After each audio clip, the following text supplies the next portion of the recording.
casting has only just started. Well, the thing about JJ is this. I do love JJ. I so do Shout out to JJ Abrams. He really, really, really doesn't like giving out information. No, he does not. He fought against the con thing for months.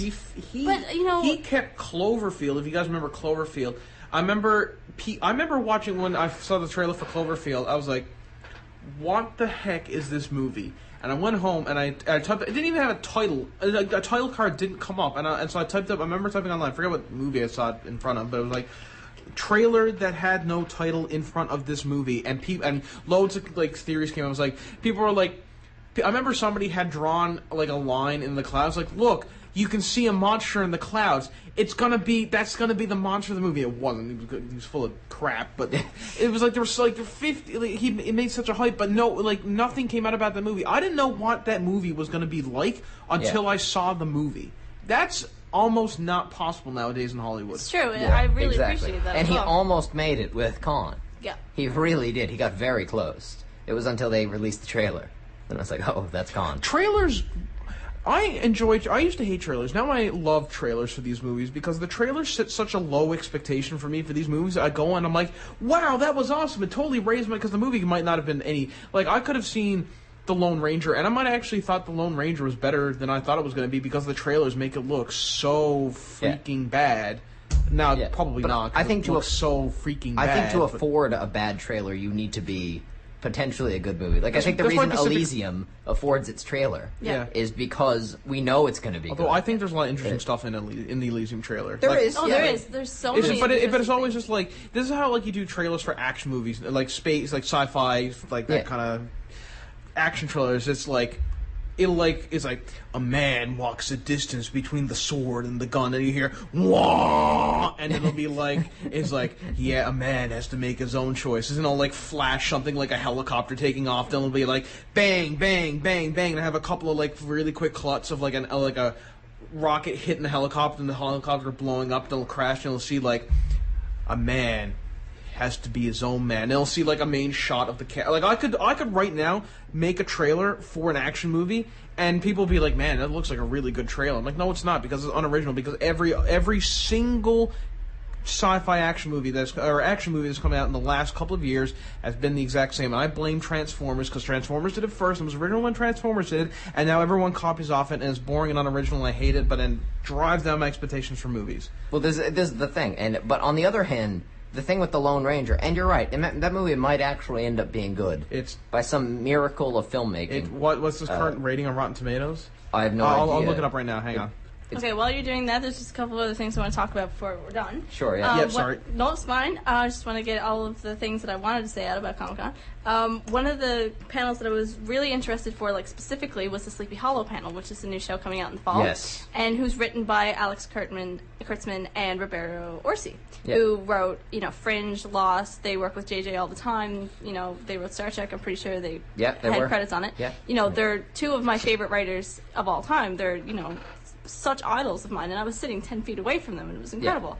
And as a writer, I was more excited to see them than probably anybody else. And what I really appreciated about their panel was they showed us the entire pilot. So I've seen the first episode of this show, and I know how good it is. And now I think that was such a good marketing strategy, because now I'm going to go out and tell everybody I know how good it was and to watch it. And it implies that there are no secrets. Exactly. We're going to show you the show. Yeah. We're going to prove to you that it's good. Exactly, and which that is was brilliant. it. And those guys are amazing. They're brilliant. I think they are potentially the best at making a sort of standard Monster of the Week format interesting. I agree. And Fringe is amazingly appealing. It's a modern from the first take on couple Sleepy episodes. Hollow, isn't it? It is, yeah. Well, yeah. The joke that they made, which I was the only person who laughed, but you guys will probably laugh too because you know him. It was, we really want to do an updated version of Sleepy Hollow, and we decided we were going to do the Rip Van Winkle, approach, where he falls asleep and wakes up in the future instead of doing something that involved time travel. And I lost my mind laughing just thinking, because everything else they've ever written has involved time travel, and nobody else got the joke, but I did. It was funny. Bing Cosby doing the soundtrack. That's a very obscure reference, ladies and gentlemen. Yeah. But we all get it. Oh, no. Do you not get a word? No, we all do get it. That's Okay. what I'm saying. That's why I'm saying, maybe that, what does that say about Lone us? Ranger, 27.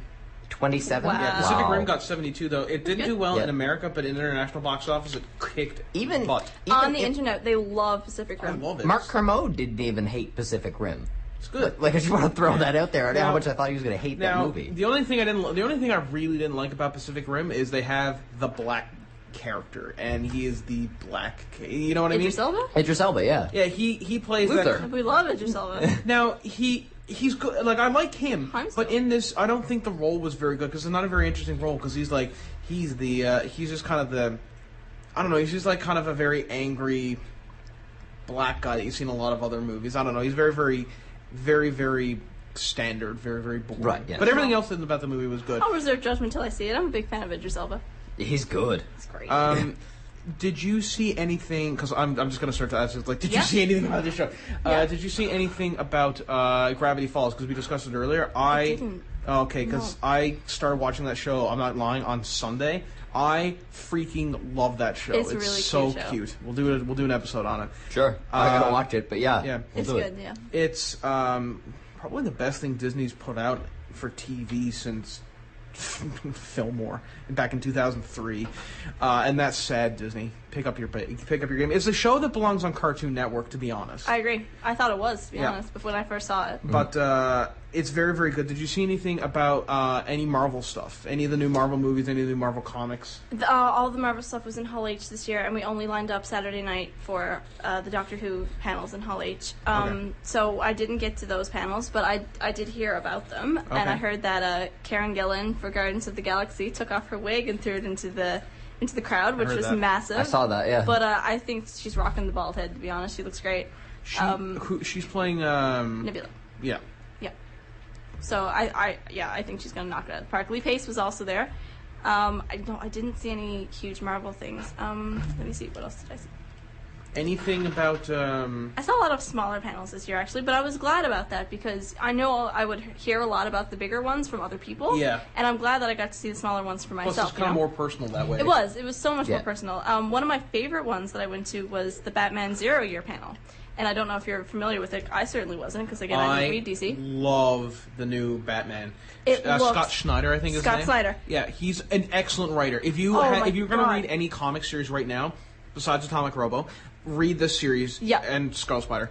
It's really I good. have to strongly recommend it with everything that I have, and I haven't even read it yet. I'll lend you to them. Please, I Court really of need to read Owls it. is the best Batman story to be written in the past good while, in my opinion. It's so good. The way this man talks about Batman brought me to tears. And I was talking earlier about passion. Like, when you're really passionate about something and you can tell me why you love it, I'm going to love it too. That's exactly what this man did. Scott Snyder is a king amongst men. Yeah. He was brilliant. He was just talking about, the thing that he kept reiterating was, why do you keep coming back to Gotham? Why do all of these readers keep coming back to this gloomy, dark city? And he goes, it's because you are Gotham. All of you are Gotham. Because you know that this city will eat you alive. It will burn you down, but you'll rise from the ashes afterwards as something greater than you were before, and that's why you keep coming back. That's why Batman hasn't died. That's why Gotham still lives. And just listening to this man speak was like, it was like the heavens opening, it was absolutely incredible for me. It was an eye-opening experience, and now I have to read this book, Zero Year. It looks amazing. I get the trades, or not the trades. I get the individual issues for Batman, and okay, DC's producing 4 Batman comics now. Yeah. There are like 18 Batman tie-ins, but it's the Dark Knight, Detective Comics, Batman, and Batman and Robin, which I don't know if it's still on the go because they killed Damian Wayne off in we're not going to talk about that. They killed Damian Wayne off. I don't know if that's still on the go, but I heard about that. I I don't think so. The only ones that are worth a damn, really, are Batman, which is the best thing that DC is making right now is Batman, the Batman comic, and Batman and Robin, which is really good. But Batman, it's one of the few comic books that when I read comic series, I often don't go back and reread old issues for a while unless I get into a kick. But Batman's one of the few comics that not only do I go back and reread the issues, but I'll go back and reread them because I want to convince myself again that comic books can be considered an art form. Oh, they are that good. They are that good that I could read. If somebody's like comic books are an art form, I would hold this up and I would hold up Court of Owls and say, this is as close as you can get to art in comic books, except for maybe Mouse or something like that. And they're really wrong, to anybody who says that. But that's what he said. Scott Snyder brought that up in the panel. He said, Year One is my favorite